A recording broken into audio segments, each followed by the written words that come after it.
প্রিয় দেশবাসী, আমার মুজিব পাগল ভাইরা, আপনারা দেখেছেন বঙ্গবন্ধু কন্যাকে অস্ত্রের মুখে দেশ ত্যাগে বাধ্য করা হয়েছে। আজকের এই সময় আমার তৃণমূলের নেতা কর্মীরা দ্বিধা বিভক্ত হয়ে বিভিন্ন জায়গায় ঘরে বসে গেছেন। আপনাদের উদ্দেশ্যে বলতে চাই, আপনাদের কাজ করা, নিজেকে প্রমাণ করার এটাই সময়।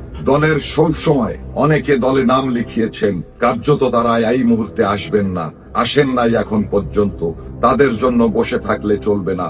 দুঃসময় আজকে যারা এগিয়ে আসবেন তারাই তো প্রকৃত মুজিব প্রেমী, তারাই বঙ্গবন্ধুর সোনার ছেলে। তাদেরকে আজকে মাঠে নামতে হবে। আজকে যদি আমরা সংগঠিত না হতে পারি, আমরা যদি ভেদাভেদ ভুলতে না পারি, আমরা দেশরত্ন শেখ হাসিনাকে সসম্মানে দেশে ফিরিয়ে আনতে পারবো না। দেশরত্ন শেখ হাসিনাকে ফিরিয়ে এনে বাংলাদেশের প্রধানমন্ত্রী হিসাবে গদিতে বসিয়ে আমরা বঙ্গবন্ধুর সোনার বাংলা, আজকে শেখ হাসিনার উন্নয়নশীল রাষ্ট্র থেকে বাংলাদেশকে উন্নত রাষ্ট্রে পরিণত করার জন্য যা কিছু করার দরকার, আমাদের ত্যাগী নেতাদের এখনই নিজেকে প্রমাণ করবার শেষ সময়। আপনারা আপনাদের নেতৃত্ব প্রতিষ্ঠিত করুন। যারা নেতা তারা সাধারণের সঙ্গে মিশে সাধারণ জনমত সংগঠিত করুন। দেশরত্ন শেখ হাসিনাকে সসম্মানে দেশে ফিরিয়ে আনতে না পারি, বাংলাদেশের মানুষের ভাগ্যে কি আছে একমাত্র আল্লাহ জানেন। আপনারা সকল ভেদাভেদ ভুলে একত্রিত হয়ে আপনারা প্রতিরোধ গড়ে তুলুন।